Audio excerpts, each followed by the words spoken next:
विजेंद्र जी, जो घटना घटी है, जो विस्फोट हुआ है, उसकी क्या कुछ था, आप बताइए विस्तार से। ये घटना जी एक ट्रक में विस्फोट कराया गया है। एक विस्फोट हो चुका है, हो लिया था, और एक वहाँ रखा हुआ था।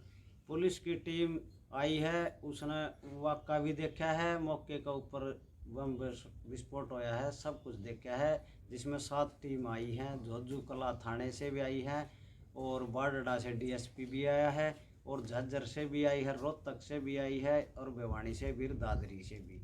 इन्होंने सब न मुआयना करके देखा है। जिसमें एक मैडम जी आई हुई थी सीआईए से, उन्होंने भी इसका पूरा मुआयना कराया है कि भाई यहाँ बम ब्लास्ट हुआ है, और एक मौके पर पाया भी गया है, तो उसको मधुबन भेज दिया गया है। इस यहाँ तक पुलिस ने कार्रवाई अच्छी करी, और जहाँ ये एक्सपर्ट की जो टीम थी और ये जारी सारी टीम थी, मौके के ऊपर तलाश जो कराया गया था, वहाँ तक एकदम इन्होंने बढ़िया काम कराया है। जैसे ही थाना झोझू को दे दिया गया और बाडड़ा डीएसपी को दे दिया गया, उसके बाद इन्होंने कार्रवाई कुछ नहीं करी। उस मौके के ऊपर सोनू को पकड़ा था, वह सोनू अरेस्ट है।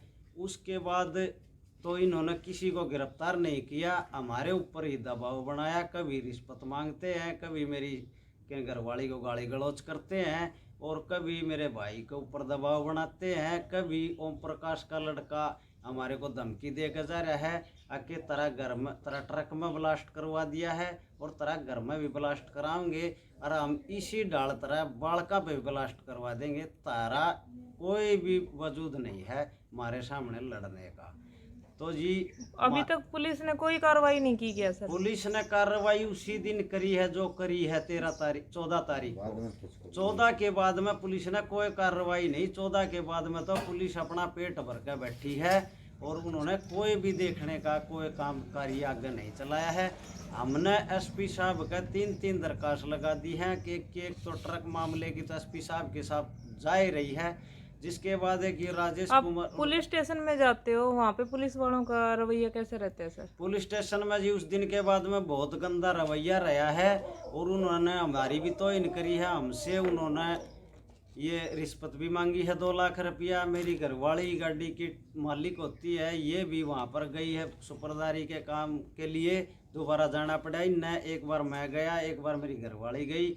इसके साथ बुरा बर्ताव कराया है राजेश ने, जिसका पजामे में और बनियान में आने का उसका कोई मकसद नहीं होता। वो मेरी घरवाली के सामने आया है, सतीश को गाली गलौज करी है, और मेरी घरवाली को बहुत ही गलत बोलिया है वो, और बहुत ही गलत हिसाब से उसके सामने आया है। जो कि एक कर्मचारी होते हुए, पुलिस वाला होते हुए, उसको वर्दी में तो पूछने का हक होता है, लेकिन एक कच्छा बनियान में उसके पास आने का और पूछने का कोई हक नहीं होता। ठीक है जी, अगर कानून इसको अच्छे रूप से देखे तो जी ये सही नहीं है। अगर आपको न्याय नहीं मिला तो आप आगे क्या करोगे? हमारे को जी न्याय नहीं मिला तो हम आगे तक जाएंगे, सुप्रीम कोर्ट भी जाएंगे, अनिल विज के भी जाएंगे, और अपना ये सीएम हाउस में भी अपनी एप्लीकेशन दायर करेंगे। जहाँ तक हमारे को जाना पड़ेगा ना, हम वहाँ तक जाएंगे जी। हमारे पाँव काट दिए जी, अब हमारे पास कोई चारा नहीं है। दिहाड़ी मजदूरी से सिवाय हमारे पास कोई काम नहीं है। हमारे पास छोटे बच्चे हैं, अब तक वो कोई कार्य में नहीं लगे हैं, और जिसके मैं तो बस यही प्रार्थना करता हूँ जी, आके मैंने न्याय चाहिए, प्रशासन से न्याय चाहिए। या मौके के ऊपर सब कुछ देख के गया है प्रशासन, उसके आधारित जो लोग इसके में दोषी है उनको अरेस्ट करे पुलिस, और उनको सजा देवे, और उनको ऊपर जुर्माना करे, जिसमें कि मारा उठने की कोई गुंजाइश नहीं है जी।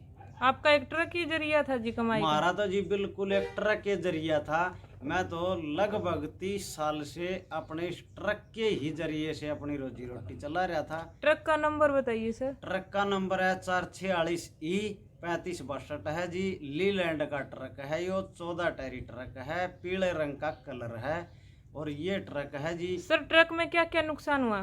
ट्रक के अंदर नुकसान है जी, ट्रक का इंजन खत्म है, रेडिएटर खत्म है, और टर्बो खत्म है, और गियर खत्म है। मतलब ये है कि जी फुल डैमेज कर दिया फुल आपका ट्रक। डैमेज है, जिसमें केबिन भी साइड की ड्राइवर साइड की खिड़की भी डैमेज है। मतलब ट्रक के अंदर लगभग जो ट्रक खींचता है ना इंजन, उसके साथ लगने वाली जो भी चीज़ें हैं वह सब खत्म है जी। इसका मैं कुछ भी मतलब चलने लायक नहीं है जी। बहुत बहुत धन्यवाद सर आपका। मैडम, जब आप पुलिस स्टेशन में जाती हो तो आपके साथ पुलिस वालों का रवैया कैसा रहता है? जी, पुलिस वालों का रवैया बहुत ही खराब है मेरे साथ। क्या बोले मैम वो आपको? जी, हम वहाँ जाते हैं तो आप हमारे कागज लेके जाता है वो, जिसका हाथ में हमारा केस है, और वो ये बोल देता है कि झुपड़ी, हम इस झुपड़ी में बैठ जाओ। हम वहाँ बैठ जाते हैं तो राजेश वहाँ आता है तो बहुत ही गंदा व्यवहार करता है हमारे गंदा कैसे व्यवहार करता है मैडम? साथ। वो बोलता है जी, ऐसे बोला यहाँ मतलब रंडी आती है, ऐसे ऐसे सवाल करता हुआ हमारे साथ। और क्या बोलता है? और भी उसने बहुत कुछ बोला है। जब आप पुलिस स्टेशन में जाते हो मैडम तो आपके साथ पुलिस वालों का रवैया कैसा रहता है? जी, पुलिस वालों का रवैया मेरे साथ बहुत ही गंदा है और